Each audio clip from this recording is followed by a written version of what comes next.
Hello there, my name is PolishLynx. Unfortunately I clicked and skipped a bit of text, but we can do this. And okay, Reva said, fortunately the code should be readily to acquire with word that the sponsor is ready to back us. And this is SC2VN, a visual novel about StarCraft and eSports, and it's pretty good. Return. Reva stares unblankly at one in particular. It's a little bit creepy just how calculating she looks. Right, anyway, I can handle the rest. You three just need to focus on practice. Hear me? Yep. Yes. Yeah. Good, I'll keep you posted on developments. If everything goes as planned, we'll be registered and ready to rock by week's end. The next VSTL start 2 weekends after that. The fire burning in Jet's eyes is a refreshing sight. I can only promise so much to Stunt and Reva, but for them to see a proven player like Jet get behind the team has to be motivating. I need to get back to the VIP team house. It's about time I let them know that I'm not resigning. Mach, give these two my number. Text me if you need something. Before I can even respond, Jet is halfway to the door. Rather than dwell on her words or sit in silence, Stan bounds to his feet and clenches a fist forward.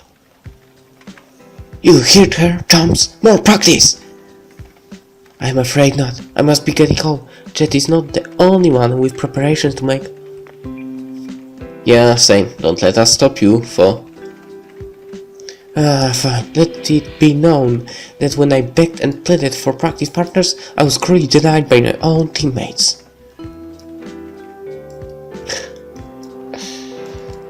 Stan's theatrical complaints don't end until I follow Reva out onto the street. Through the door's window, he gives us a sore face and then returns to his PC. He's a bit childish. Well, he's still a kid.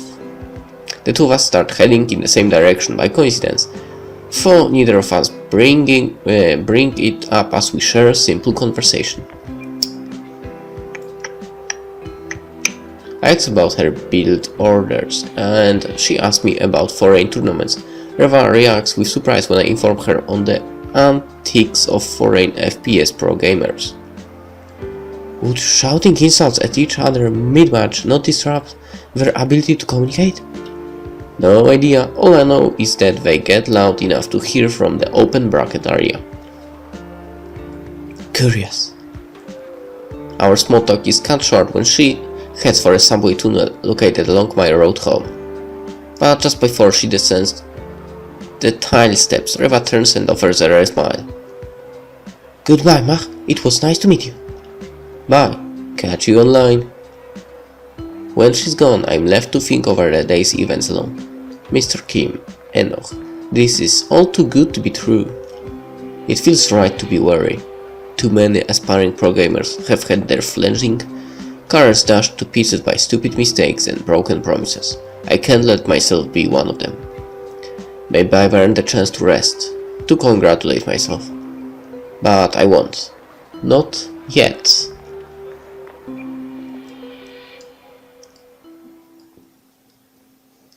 That's right, man. We have to fight to achieve greatness. Lately, the streets haven't seemed so foreign or confusing. It might just be because I stick to the same road every time I walk to Golden Zone Fire, but I like to think I've really started to figure out life as a foreigner. I've settled into a routine that works for me. A few hours of ladder in the morning, then I hang out at the cafe with whoever shows up that day. Practice, talk strategy, maybe grab some food, and then we go our separate ways. It's enough to satisfy, while still offering plenty of free time to keep from burning out. It's not a champion's regimen, but it should suffice, hopefully. Jet is always pushing me to practice longer, but it's hard to see the point. What's 10 hours going to do for me that 6 hours doesn't? I haven't seen that bald guy at Golden Zone Fire since I challenged him, luckily. I was anxious about the possibility of running into him again. A confrontation when I'm supposed to be training is the last thing I need. Familiar landmarks crop up one by one. It's not long before the cafe comes into view, busy as it always is on the weekends. I squeeze past a half dozen middle schoolers and make my way to our quiet corner. Yo, what took ya? We've been waiting on you for so long. Don't listen to him. He got here just before you did. Stan goes and sinks down in his chair. I try not to smile. Reva's no show again messaged me this morning that she wanted to stay in and ladder. Is Axel coming? I know Crash has Team League tonight. Nope, he mentioned that he has some last minute build prep to take care of. Who are they playing again? Kaney, I think. Right. There are a lot of advantages for players on the team. Recognition, housing, practice, salary, but getting to play in Team League is one of the biggest perks, period. A lot of young StarCraft talent breaks out in VSTL. Matches against top players are usually rare for those that aren't qualified for VSL, but not in Team League. For an amateur, a win there is more than a sign of good things to come. Did Axel tell you anything about his team's plan? Jet shakes her head before successfully snatching Stan's phone out of his hand.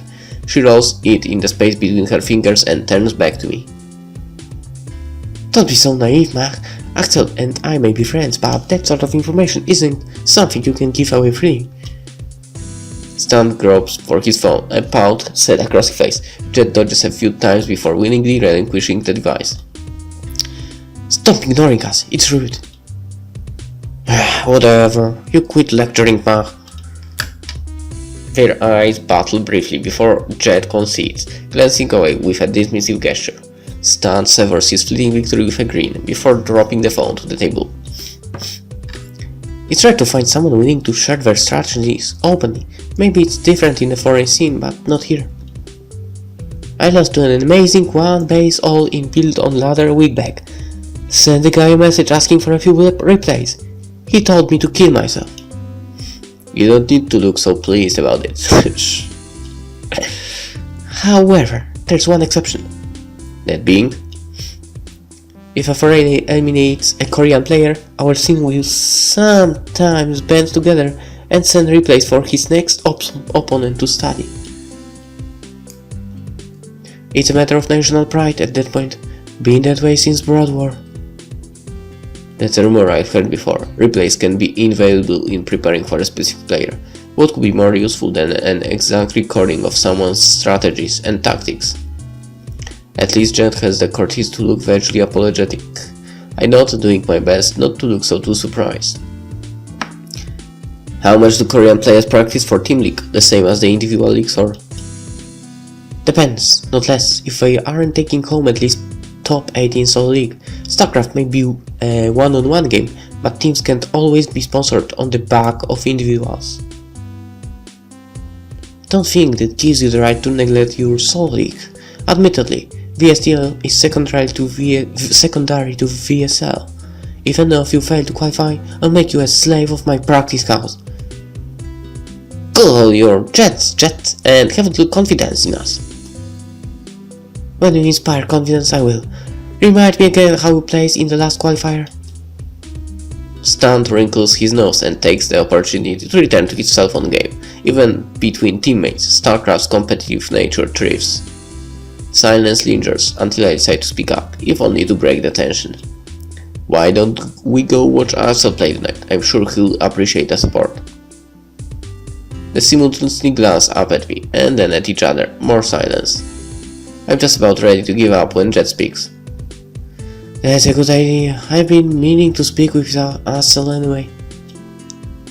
Sounds like fun. Let's bet on the games, fall. Gambling. I shouldn't be surprised. You play Protoss after all.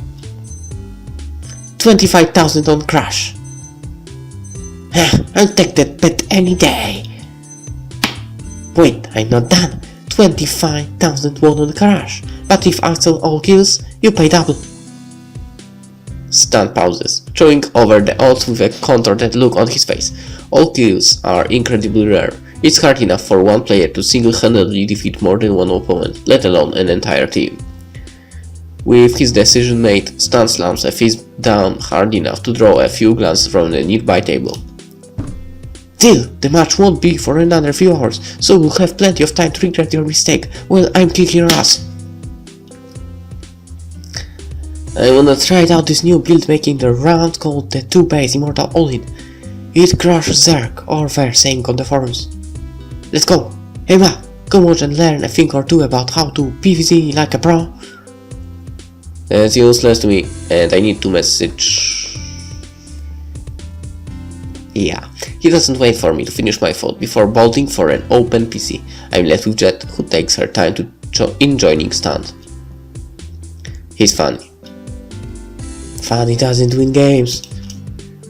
Jet seems conspicuously pensive as she rises to head over to a machine. Just as she turns to leave, she stops and looks back at me.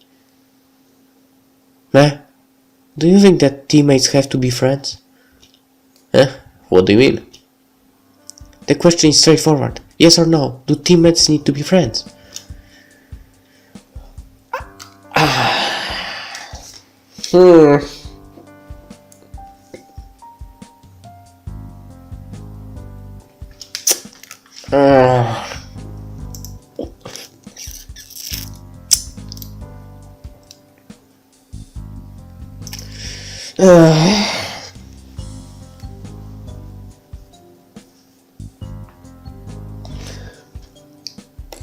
That's a hard question, really. I mean, oh damn it. Do they?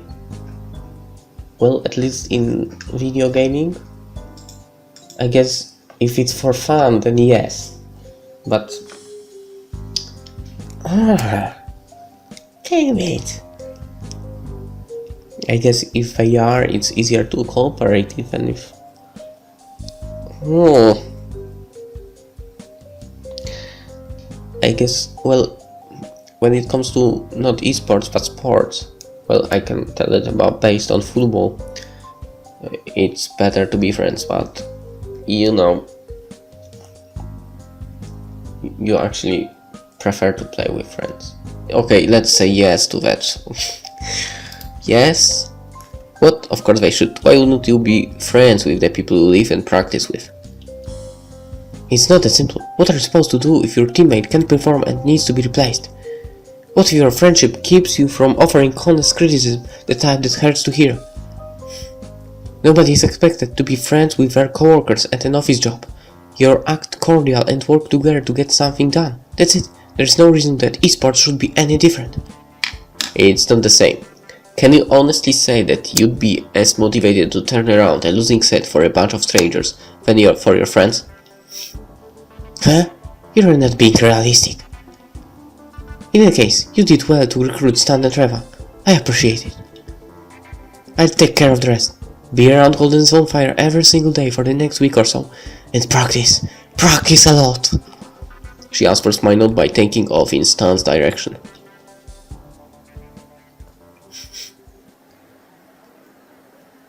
Where is she? After all it took to convince her, Reva better not have changed her mind without telling me. Maybe she's the type to always be running late. This is the first time I've been back at the VSL studio since the qualifier. Reva's not the only one who feels out of place. I'm just about to send her another text when I catch the top of her head coming up the stairs. Get lost in the subway again? My apologies, this is my first time at the VSL studio. Oh, really? You've never tried to qualify or come to spectate?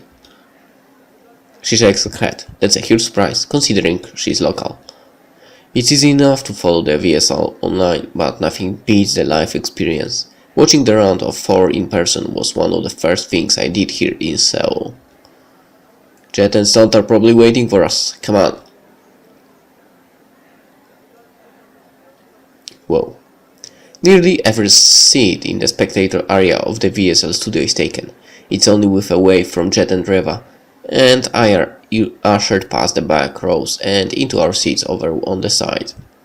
Stunt is seated beside Jet and acknowledges us with a smile. With how differently the 4 of us are dressed, it'd be hard for anyone to tell that we're actually a team. Well, I guess technically we are not a team yet, not officially anyway. With the thought on my mind, I look to Jet and keep my voice low. Do we have a uniform planned? Oh yeah, hell yeah, I want a team jacket. The uniform we pick comes out of the team's watches. It's stupid for us to splurge when we don't have any results. Stan's lunging stare doesn't fade away until Jet focuses a glare in his direction. The production crew is busy at work behind the scenes.